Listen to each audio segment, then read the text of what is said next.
Graça e a paz do Senhor Jesus Cristo seja com cada um.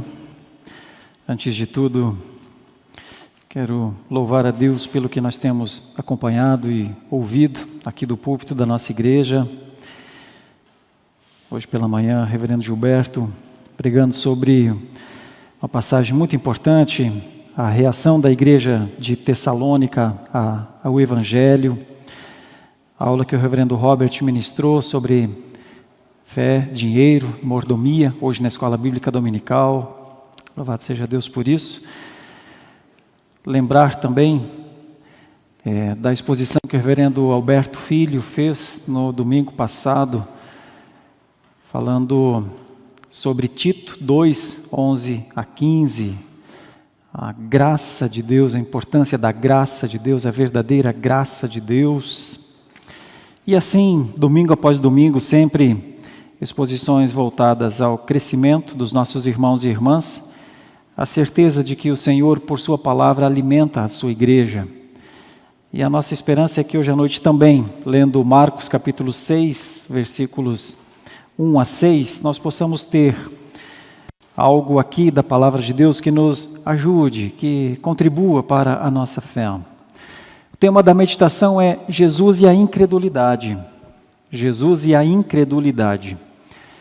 E minha esperança, como pregador, como expositor das Escrituras, é que nós não saiamos dessa igreja como incrédulos, porque nenhum de nós pensa que é incrédulo. Eu sei que nenhum de nós pensa que é incrédulo, nenhum de nós, eu acredito. Nem quem seja incrédulo, que nunca tenha professado Jesus Cristo como seu Senhor e Salvador, como nós leremos um texto aqui de Romanos capítulo 10, pensa que é incrédulo. É muito interessante o nível de credulidade da humanidade. Todos pensam que creem. Mas o que é crer, meus irmãos? À luz de um texto desse, o que é o conceito objetivo de crer a partir da palavra de Deus? Minha esperança é contribuir para que nós saiamos dessa igreja, os nossos irmãos que nos acompanham por nossas plataformas, nossas crianças que farão um desenho agora, saiam deste momento de culto ao Senhor com uma fé mais robusta, com uma fé mais sólida, com uma fé que descansa apesar das situações. Que fé é essa? Será que nós precisamos dos olhos para crer? Será que temos de fechar nossos olhos para crer? Nós vamos pensar nisso nessa noite. Marcos capítulo 6, versículos 1 até o 6. Tendo Jesus partido dali, foi para a sua terra, e os seus discípulos o acompanharam. Chegando o sábado, passou a ensinar na sinagoga, e muitos, ouvindo-o, se maravilhavam, dizendo: de onde vem a estas coisas? Que sabedoria é esta que lhe foi dada? E como se fazem tais maravilhas por suas mãos? Não é este o carpinteiro, filho de Maria, irmão de Tiago, José, Judas e Simão? E não vivem aqui entre nós suas irmãs? E escandalizavam-se nele. Jesus, porém, lhes disse: não há profeta sem honra, senão na sua terra, entre os seus parentes e na sua casa. Não pôde fazer ali nenhum milagre, senão curar uns poucos enfermos, impondo-lhes as mãos. Admirou-se da incredulidade deles. Contudo, percorria as aldeias circunvizinhas a ensinar. Jesus e a incredulidade é o tema da nossa meditação nessa noite. Eu convido as crianças a fazerem um desenho semelhante a muitos desenhos que o pastor pediu para vocês fazerem, mas este desenho, esta ilustração, queridas crianças, o pastor gostaria que vocês fizessem com especial atenção. Gostaria que vocês fizessem um caminho. Vocês, obviamente, no começo do caminho, se vocês puderem fazer algum desenho mostrando como vocês começariam uma longa caminhada, e lá no final do caminho, um trono. O pastor está pensando em Hebreus, está pensando na carreira da fé, está pensando na longa caminhada que é a carreira da fé, olhando para o autor e consumador da fé, que é Jesus. Então, vamos fazer um desenho assim? Um caminho, com vocês no caminho, e lá no fim do caminho, um trono em que o Senhor Jesus reina absolutamente e espera vocês chegarem. Eu perguntaria a vocês, crianças, vocês conseguem já, neste momento, contemplar a beleza de Jesus sentado no trono? Talvez sim, talvez não. Talvez para que vocês consigam compreender Jesus lá no fim do caminho, neste trono, vocês precisam abstrair bastante. Talvez vocês ainda precisem de algumas coisas físicas mesmo, orgânicas mesmo, talvez. Mas talvez alguns dentre vocês já conseguem vislumbrar este Rei da Glória.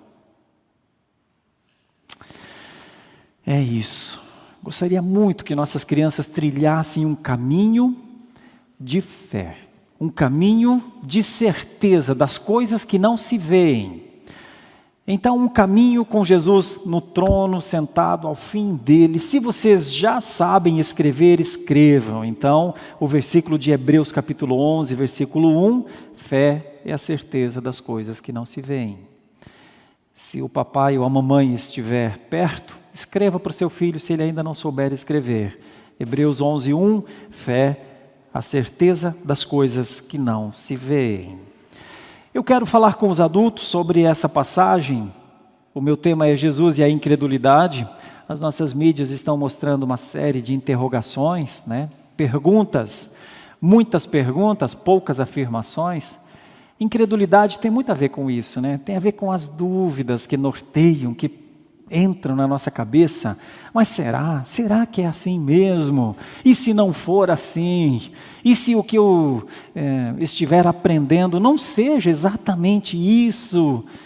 Dúvidas e incredulidade são duas irmãs que andam de mãos dadas o tempo inteiro. Toda incredulidade normalmente está associada a algum tipo de dúvida. Ou muitas vezes a incredulidade produz dúvidas, às vezes as dúvidas produzem incredulidade. Então, é isso mesmo. Quantas perguntas na nossa cabeça? Quantas?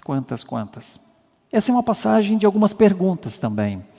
Do versículo 1 até o versículo 3, olha quantas perguntas. Tendo Jesus partido dali, isto é, de Cafarnaum, de onde ele estava, né?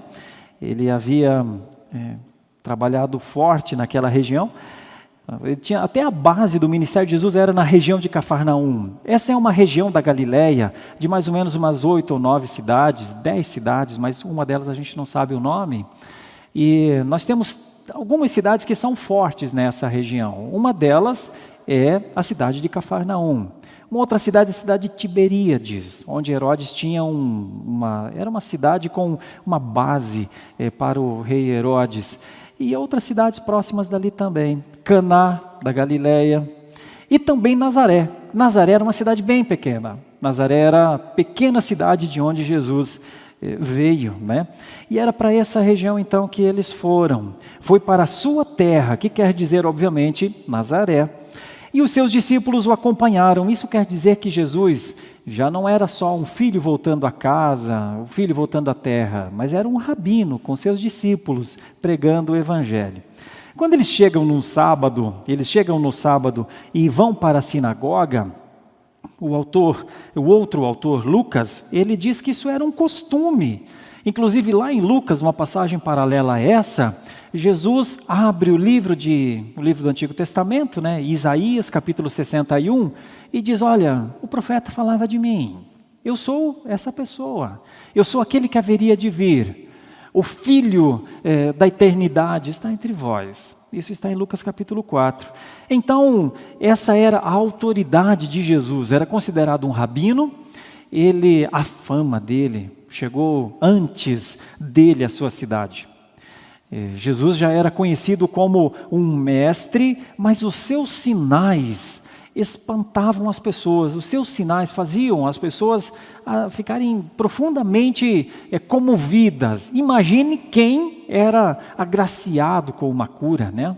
Então a fama de Jesus já era muito intensa. E ele estava na sinagoga, estava ensinando, e aí começa uma situação que vale a pena a gente pensar. Que situação é essa aqui? Ouvindo-o, muitos se maravilharam, mas não se engane, o termo maravilhar para nós está mais para admirar. A gente pensa assim, gente, eu estou maravilhado com esse entendimento, mas a palavra original aqui não é isso. A palavra original aqui é outra. A palavra original aqui é chocados. Eles ficaram chocados com a palavra, eles ficaram espantados. Uma possível tradução também é em pânico. E a gente olha para o texto e pensa, mas por que esse pânico todo? Olha as perguntas que eles faziam. De onde vem a estas coisas? A chave de compreensão aqui é o a este. Porque eles estavam ouvindo muitas coisas, mas eles não conseguiam compreender que este ali estava fazendo aquelas coisas. Então eu chamo essa primeira divisão da mensagem, de 1 a 3, eu digo, qual a importância do que se vê? Qual o valor do que se vê? O que eles estavam vendo ali? O filho de Maria, o irmão de Tiago, de Judas, de Simão e daquelas outras irmãs. O que eles estavam olhando, vendo? Qual a contribuição dos seus olhos para isso?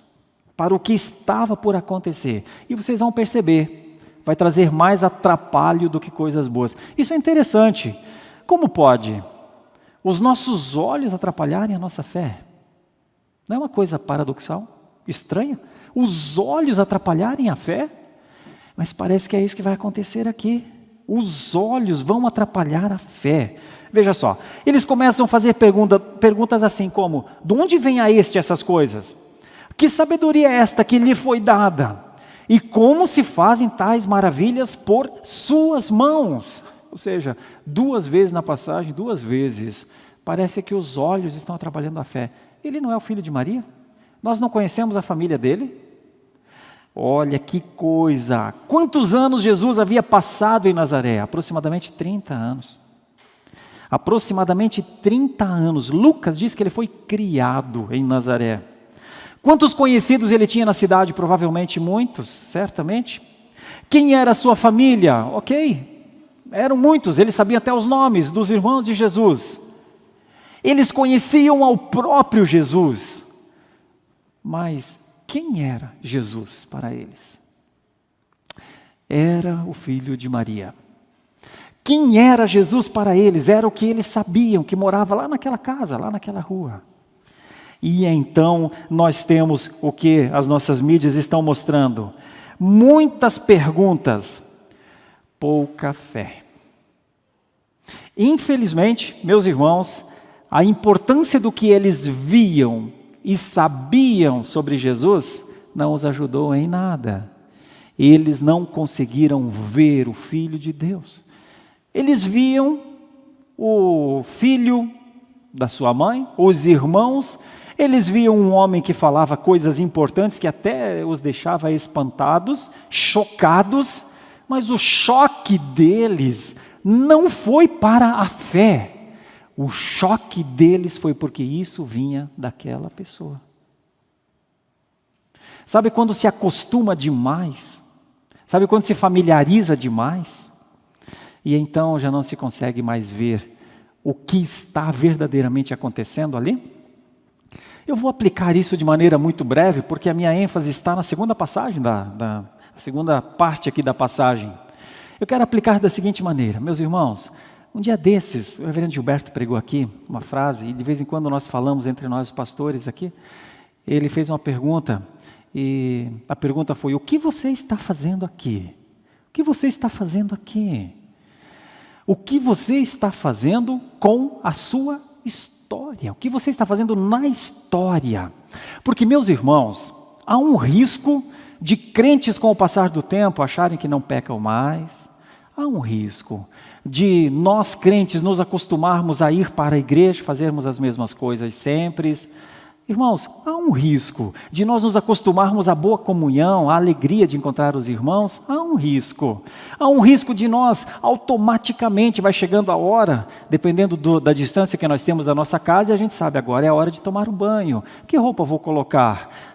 Quanto tempo eu preciso para chegar à igreja? Quanto tempo as crianças precisam para se arrumarem? A gente apressa uns aos outros e diz, vamos, a gente não pode chegar atrasado, vamos lá, vamos para a igreja. Há um risco de isso fazer parte da nossa vida de maneira tão natural, que assim a gente faz todas essas coisas, e então a gente vem à igreja para um culto, e a gente gosta do culto, a gente gostou daquela canção nova que foi cantada, que coisa boa, ou a gente criticou aquilo, isso aqui, essa canção eu não gostei, olha, alguém errou ali, olha só, ou o som está muito alto, ou alguma coisa como, hoje está frio, deixaram as portas abertas, ou alguma coisa assim, puxa, hoje o sermão está maior, está mais longo, esse culto, eu queria chegar mais cedo em casa, enfim, muitas coisas. Ou outra coisa, dizendo assim, puxa vida, eu gostei demais disso, semana que vem eu vou voltar, eu gosto desse lugar, eu gosto desse ambiente, e ok, semana que vem, me espere, estarei de volta aqui. E a gente volta para a nossa casa, mas a gente participou de um hábito natural, um bom hábito natural, mas com o risco de não ter visto o poder de Deus, um risco de ter se acostumado sem querer buscar as coisas mais profundas da espiritualidade, e voltar para as nossas casas cometendo os mesmos pecados, pensando as mesmas coisas, julgando da mesma forma, nos vitimizando de outra forma. O que nós vamos fazer então? E aí vem a resposta que nós deveríamos dar, né? Ou temos de dar a resposta. O que é que nós estamos fazendo aqui? O que é ser cristão para nós hoje? Ser cristão para nós hoje é nos acostumarmos a ouvir um texto e ler o texto, procurar o texto, olhar e achar que legal essa palavra, importante essa palavra aqui, voltar para nossa casa, daqui a 2, 3 dias alguém perguntar, você se lembra do que foi pregado naquele dia? Não lembro, não. Por isso eu fiz o exercício aqui no início da pregação, levando inclusive para a pregação do reverendo Alberto Filho do domingo passado. Por que lembrar, né? Domingo que vem eu vou de novo. E no próximo eu vou de novo, se eu tiver saúde, se não fizer muito frio, se não estiver muito longe, se não acontecer alguma coisa. Entende o que eu quero dizer? Como há sim um risco de crentes acharem que eles não pecam mais, ou às vezes pensar, não, a gente é muito pecador, sim, não, a gente é pecador, mas deixa eu pensar, quais são os pecados? Eu não estou lembrando de nenhum que eu tenha cometido e tal. Não, mas crente é pecador, sim, porque a gente se acostuma a falar que crente é pecador. Mas tem uma maneira de nós pensarmos em como nós estamos lidando com a nossa fé. E como nós podemos não ser isso que o pastor está falando. Pense no tempo que você meditou nas Escrituras nessa semana. Pense no tempo que você tirou para orar, falar com Deus, porque você sabe do deleite que é estar com Deus. Pense nisso. Pense no quanto você pode perdoar alguém nessa semana que cometeu alguma coisa. Pense no quanto você pode depositar aquilo lá no trono da graça, dizendo, essa pessoa não me deve nada, todos erram. Pense. Pense como você pôde nessa semana aproveitar uma oportunidade para falar daquilo que você sabe, aquele que reina e que está lá no final do caminho. Pense em quantas vezes você pode acordar pela manhã e antes de qualquer coisa pensar, Senhor, fala comigo nesse dia. Senhor, dirige os meus passos nesse dia. Senhor, controla a minha vida nesse dia. Senhor, põe palavras moderadas na minha boca nesse dia. Pensa quantas vezes você se lembrou de Deus, da sua glória, da sua graça nesta semana. E você estará me dizendo como você está cuidando da sua fé. É assim que a gente pensa a fé. A gente não pensa a fé a partir de horários e de agendas. A gente pensa a fé a partir de um exercício vivo diante do Senhor da glória. E nós corremos um sério risco de Jesus ser tão normal que a gente diz, Ele está aqui, Ele está na minha vida, por que eu tenho que orar? Ele está na minha vida. Deixa eu lhe dizer uma coisa fundamental, importantíssima e teológica. A obra de Jesus aconteceu fora de nós. A obra de Jesus aconteceu de Deus com o seu Filho. A obra de Jesus, a justificação é um ato forense que acontece no trono de Deus. E quando a gente consegue pensar em Deus, quando a gente consegue entender o sacrifício de Jesus que aconteceu lá naquela cruz do Calvário, lá às margens de Jerusalém, no Monte da Caveira, quando a gente consegue compreender que Ele foi para a cruz, que Ele morreu na cruz, que Ele esteve lá humilhado, as pessoas haviam cuspido nele enquanto Ele subia aquela montanha, as pessoas ridicularizaram dele e disseram: se tu és o Filho de Deus, saia dessa cruz, salva-te a ti mesmo. Ah, não pode? Então é porque você não é verdade? E ele estava ali, quieto, por conta do pecado da humanidade, um ato forense, um ato jurídico, um ato legal. Isso é o que o Senhor Jesus Cristo fez. Você sabe quando nós conseguimos compreender isso? Quando o Espírito Santo aplica a obra da redenção no nosso coração. E então o Espírito aplica isso, essa é a obra do mediador no meu coração. E a aplicação da obra do mediador no meu coração me faz pensar que eu não posso passar um dia sem falar com Ele. Eu não posso passar um momento sem lembrar dEle. Eu não posso não deixar de reconhecer a cada resvalo, a cada desvio cometido, que eu estou ofendendo ao que Ele fez lá na cruz, por todos aqueles eleitos desde antes da eternidade. Só o Espírito faz isso. Isso faz a gente ser espiritual. Conhecimento de que Jesus morreu pelos seus pecados não é fé. Saber que Ele é o Salvador de todo o que nele crê não é fé. Saber que Ele pode estar em todos os lugares não é fé. Porque eles não viram isso nesse texto. Eles viram boas palavras. Mas eram do filho de Maria e do carpinteiro. E o choque deles não foi a possibilidade de Deus estar falando aos seus corações. O choque deles foi: Ele fazer isso? Suas mãos? Nós não conhecemos? Percebe? Então a importância do que se vê muitas vezes é mínima para a fé. É por isso que eu estou falando com as crianças, pedindo que elas façam um caminho que talvez elas não enxerguem o final. Elas precisarão caminhar nesse caminho como quem anda por fé e não por vistas, como a Priscila fez num lettering lá na casa dele, do reverendo Robert e dela. Está lá na sala deles. Andamos por fé e não pelos olhos. Quanto mais nós dermos importância aos nossos olhos, quanto mais nós amarmos o que os olhos veem, quanto mais nós nos encantarmos, valorizarmos, elogiarmos, recebermos elogios pelo que os olhos veem, provavelmente mais distantes da fé nós estejamos. Mas estamos contentes, porque estamos fazendo todas as coisas todos os finais de semana, com os nossos olhos bem abertos, amando todas as coisas que estão ao nosso lado, quando na verdade o que nós precisamos é fechar os nossos olhos. Eu vou dar um exemplo da importância de olhos abertos e de olhos fechados. Alguns homens estão em um barco, o Senhor Jesus se aproxima do barco. Então eles estranham, porque o que eles estão vendo os assusta.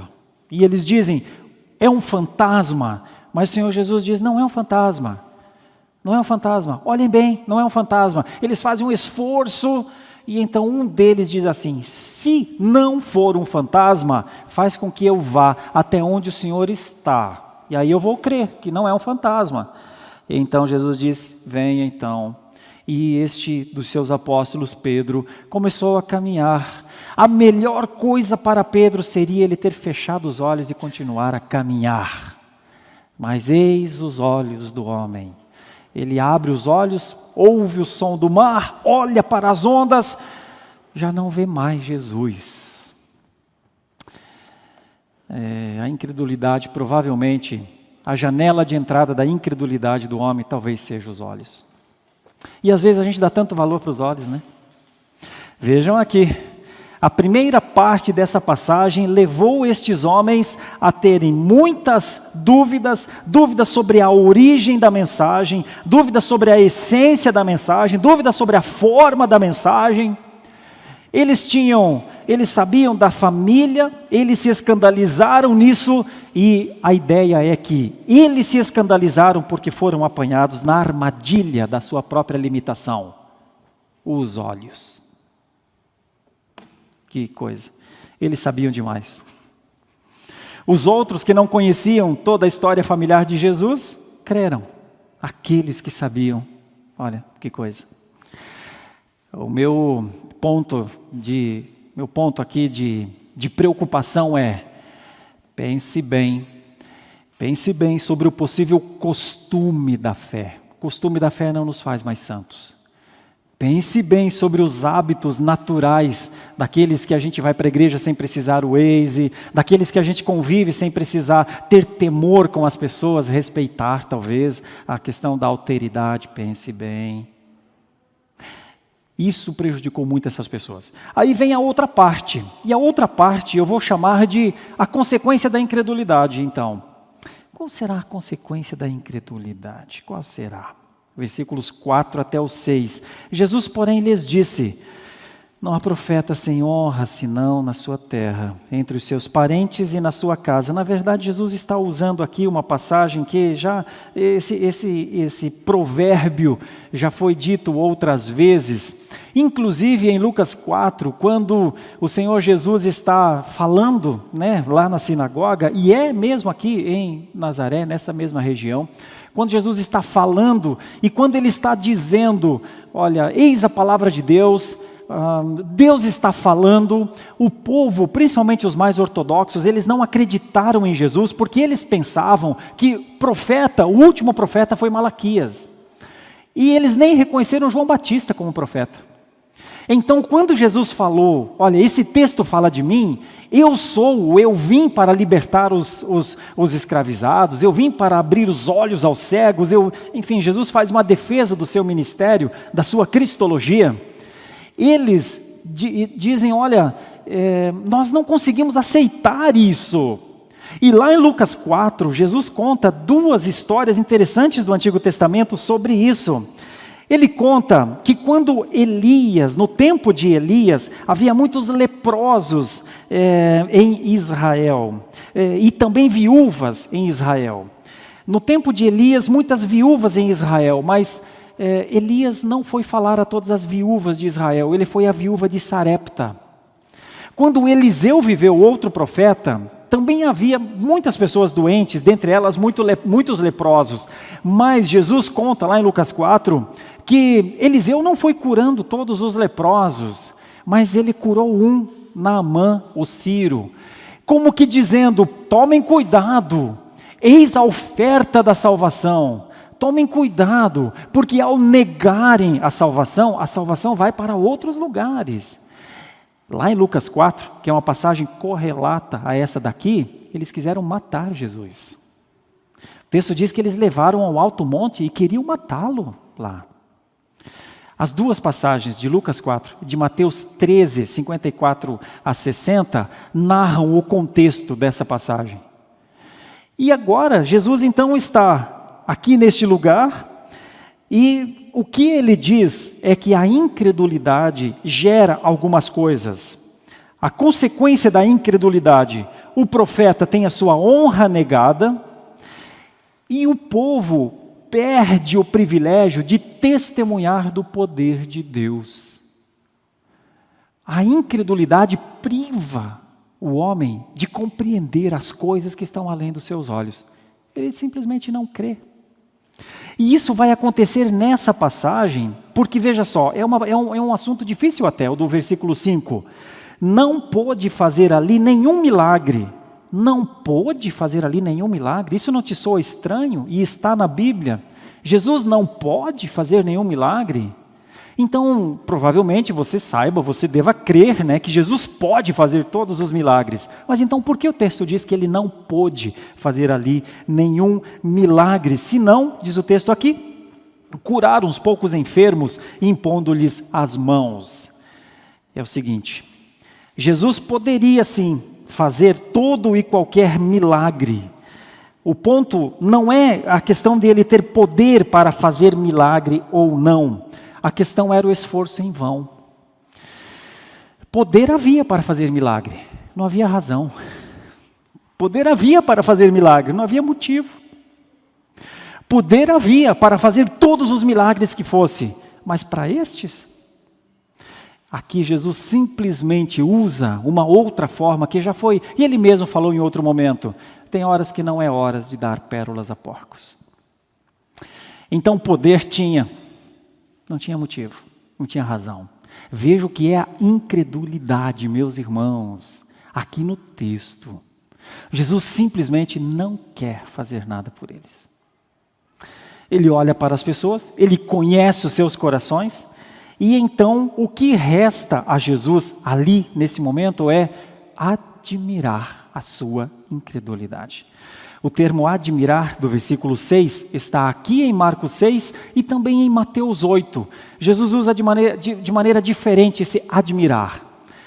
Lá em Mateus 8, ele se admira da fé de um centurião, que diz assim: o senhor não precisa descer aonde meu filho está doente, eu creio, diga-me uma palavra só e o meu filho estará bem. E ele fala: gente, eu nunca vi tanta fé. Admirou-se da fé do centurião. Agora, na cidade dele, ele olha para os seus e admira-se da incredulidade deles. Essa é uma passagem de dois tópicos muito diferentes, então, né?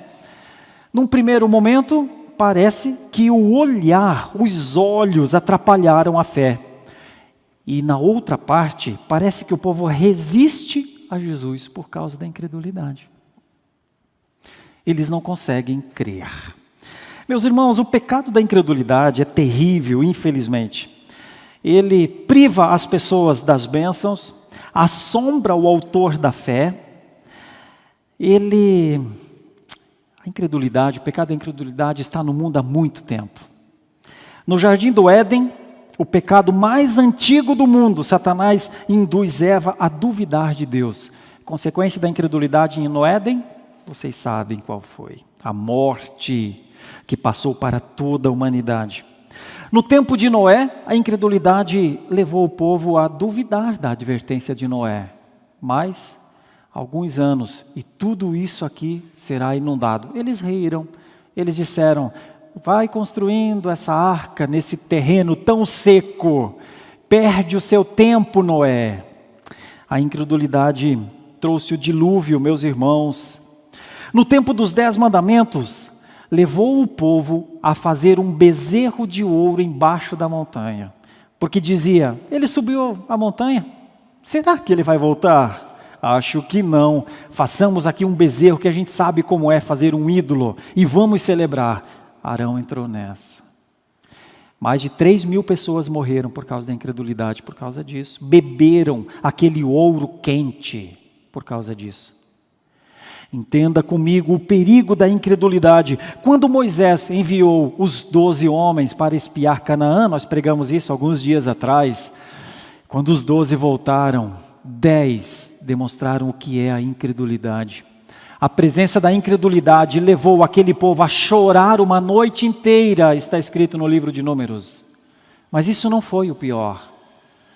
Não foi uma noite de choro só que a incredulidade produziu. Levou o povo de Deus a viver 40 anos andando em círculos no deserto e a morrer no deserto sem chegar à terra prometida. Isso é a incredulidade. Isso é a incredulidade na história. Agora pensa comigo, nós achamos que a incredulidade é algo que ficou na história? Ou será que a incredulidade permeia os dias atuais, meus irmãos? Eu posso lhes dizer, sem medo de errar, na atualidade, a incredulidade leva multidões, milhões de pessoas em todas as gerações àquilo que hoje pela manhã o reverendo Gilberto pregou, o ateísmo prático. Eu vou à igreja, eu sou crente, eu me batizei, eu não adoro ídolos, isso aqui é parte da minha vida, não só eu, meus filhos vão comigo, mas para quê? O que nós fazemos? Qual é o nosso cristianismo? Quanto tempo de oração no dia? Quanto tempo de meditação na palavra? Quanto tempo de chorar pelos pecados? Mas precisa, pastor? Eu sou crente. É isso que eu estou querendo dizer, que se tem alguém na terra que acha que não peca, provavelmente sejam os crentes. Porque eles pensam, eu sou crente, sabe? Isso é um perigo para os nossos dias, porque nós corremos o risco de professar um cristianismo sem nunca termos conhecido o poder de Deus, sem nunca sabermos e crermos que Ele verdadeiramente nos perdoa. Por isso não confessamos os nossos pecados, por isso não choramos pelos nossos pecados, por isso não lamentamos a ofensa contínua diante de Deus. Porque nós vivemos uma prática, irmãos, um risco de uma prática. Nós não lamentamos bancos vazios na igreja, nós não lamentamos pessoas nas casas sem gosto por adorar a Deus na beleza da sua santidade. Nós não lamentamos não ter um discípulo, nós não lamentamos não nos esforçarmos para cuidar de alguém, nós não lamentamos não receber pessoas nas nossas casas. Nós não lamentamos por quase mais nada no mundo, meus irmãos. Por que lamentaríamos se nós praticamente não temos pecados, não é? Do que será que esse pastor está falando? Não é? A incredulidade, meus irmãos, leva a conclusões que muitas vezes, lá no final, não contribui com a nossa caminhada cristã. Eu quero fazer 4 aplicações breves aqui no texto, para que nós possamos trazer isso para a nossa realidade. O texto parece mostrar 2 coisas fundamentais. A primeira é que os olhos atrapalharam a fé. E depois, Jesus não foi reconhecido por causa da incredulidade. As consequências da incredulidade na história são enormes e nos nossos dias também. Mas nós nunca achamos que nós somos incrédulos. Nós não. Talvez nós só façamos algumas dessas coisas que eu citei aqui, mas isso não quer dizer que a gente é incrédulo, reverendo. Então, nós talvez não precisemos pedir perdão por nossos pecados. Deixa eu fazer 4 perguntas para que a gente reflita. Poderia talvez nós vivermos num nível de incredulidade em que o óbvio esteja obscurecido? Vou dar um exemplo. O que é o óbvio? O óbvio são as coisas mais simples. O óbvio é meditação na palavra de Deus, doce como o mel. O óbvio é minha agenda ter lá tempo de oração. O óbvio é, no meio de uma situação, de uma confusão dentro das nossas casas, não se preocupar em ter a última palavra, em ter a última razão, mas se preocupar ou nos preocuparmos uns com o bem-estar dos outros. Isso é o óbvio. Pode acontecer de esse óbvio não ser mais tão importante para nós? Se você me falar, não, reverendo, para mim não. Para mim a leitura da palavra é alguma coisa fundamental, meditação nela. Para mim, meu tempo de oração é intocável, eu o tenho. Olha, vivo dentro da minha casa como alguém que quer verdadeiramente fazer a obra de Deus lá. Então eu louvo a Deus pela sua vida e diria o que Jesus disse lá em relação àquele centurião. Que fé! Louvado seja Deus, que fé! E se a incredulidade estiver destacando o que não tem tanta importância, como por exemplo, eu amo a minha igreja mora aqui no meu coração. Eu amo as pessoas, eu não posso viver sem essas pessoas. Ou eu não abro mão de todos os domingos estar na igreja adorando a Deus. Olha, todas essas coisas são boas. Mas elas não te fazem mais filho de Deus. Elas não te fazem mais salvo do que você já é. Elas não te fazem mais herdeiro das coisas celestiais do que você já é. Então, isso pode ser um destaque muito grande para nós, mas não tem tanta importância para a santidade. A maior importância para a santidade é aliar essas coisas a uma vida de devoção, a uma vida de autorreconhecimento, a uma vida de piedade prática, a uma vida em que nós olhamos no espelho e lamentamos ser essa pessoa que somos e não amamos ser a pessoa que somos e não admiramos ser a pessoa que somos. Parece que a passagem fala, ou pelo menos nos leva a pensar, que há um risco em destacar que pode não ter tanta importância para a santidade. E quando a incredulidade ofusca ou apaga a palavra do mensageiro. Explicar.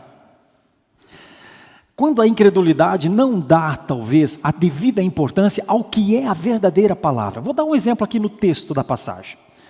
Marcos capítulo 6, versículos 1 até o 6. Aqui Jesus é o centro. Aqui não é a sua família que é o centro. Aqui não é, desculpe, aqui não é o tempo que eles estão lá naquela sinagoga, que é o centro. Esse é um tempo que o Filho de Deus foi a este lugar para pregar a salvação. A salvação é o centro.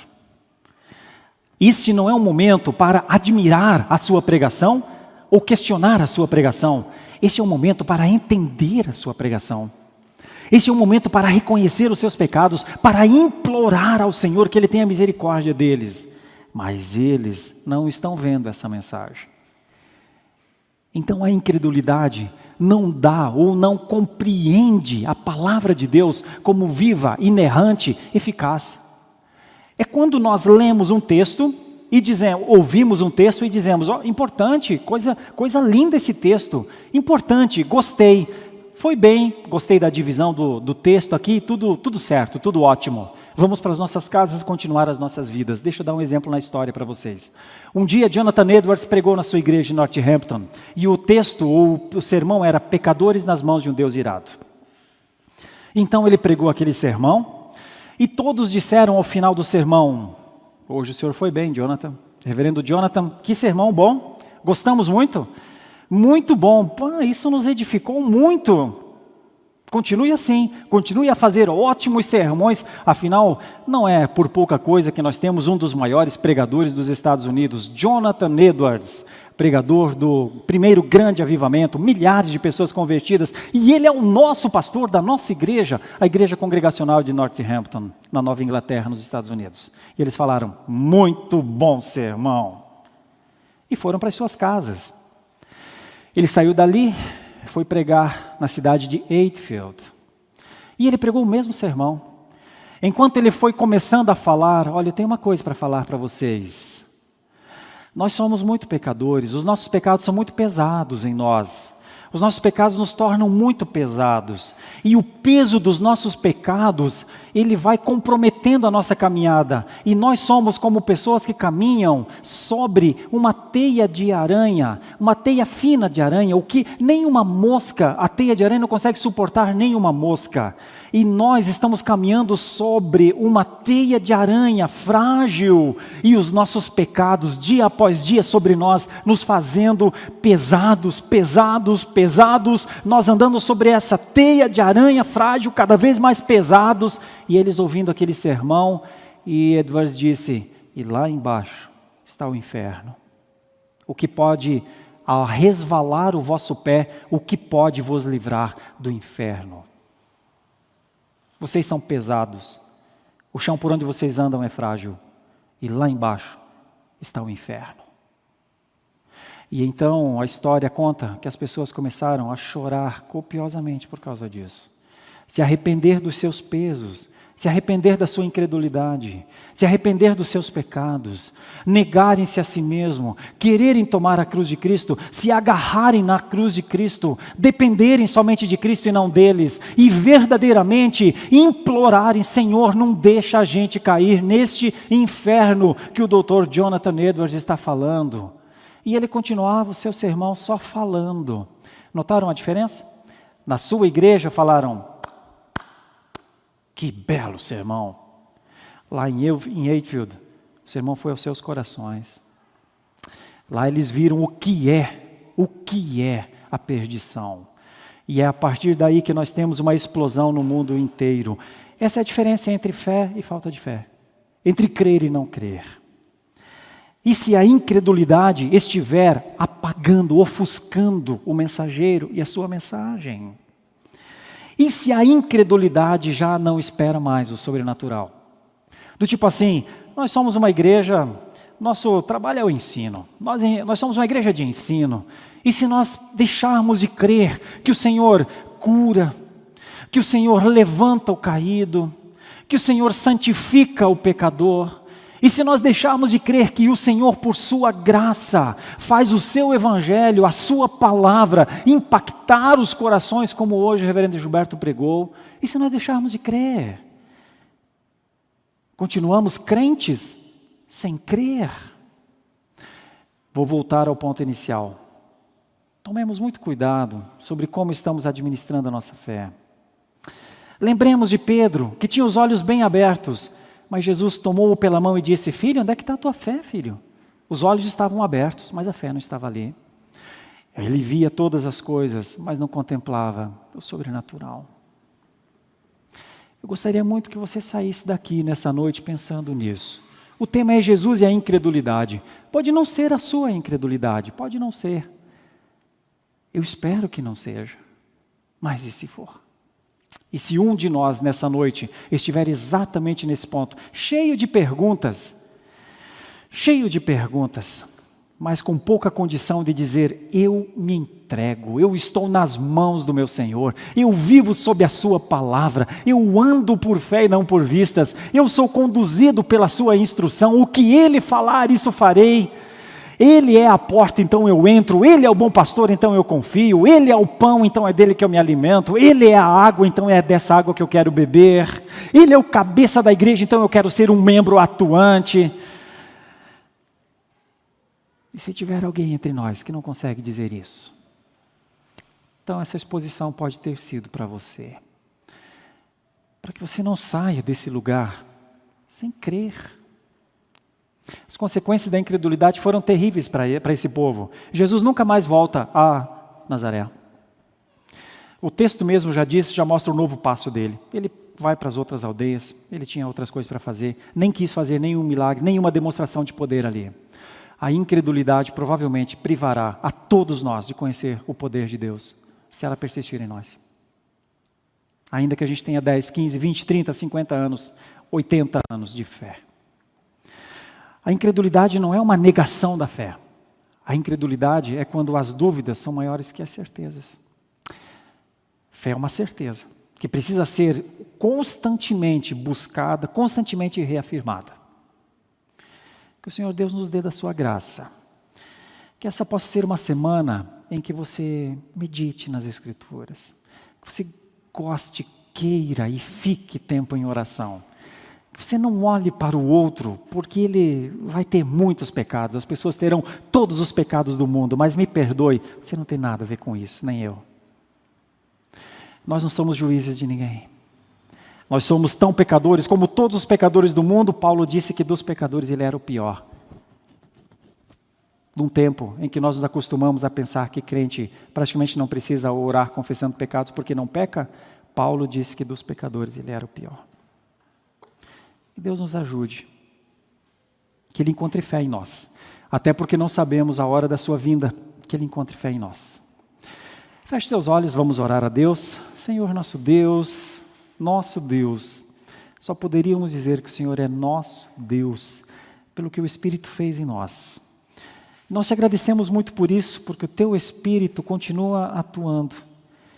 Os judeus dessa época negaram a Jesus porque não acreditavam que o Senhor poderia estar verdadeiramente falando através dele. Hoje nós sabemos que o Senhor Jesus nos fala, o autor aos Hebreus diz. Hoje nós estamos lendo uma passagem sobre a vida de Jesus, sobre o impacto negativo da incredulidade e sobre o que o Senhor Jesus fez. O Senhor Jesus seguiu o seu caminho e foi para longe. Senhor, ajuda-nos a contemplar as obras das mãos do nosso Senhor, ajuda-nos a contemplar a Sua presença entre nós, ajuda-nos a nos deleitarmos na Sua doce e mansa voz aos nossos ouvidos, vinda das Escrituras, ajuda-nos, Senhor, a convivermos entre nós como irmãos em piedade, na piedade que vem das Escrituras. Ajuda-nos como igreja, Senhor, a lamentarmos por nossos pecados verdadeiramente, antes de justificarmos os nossos pecados.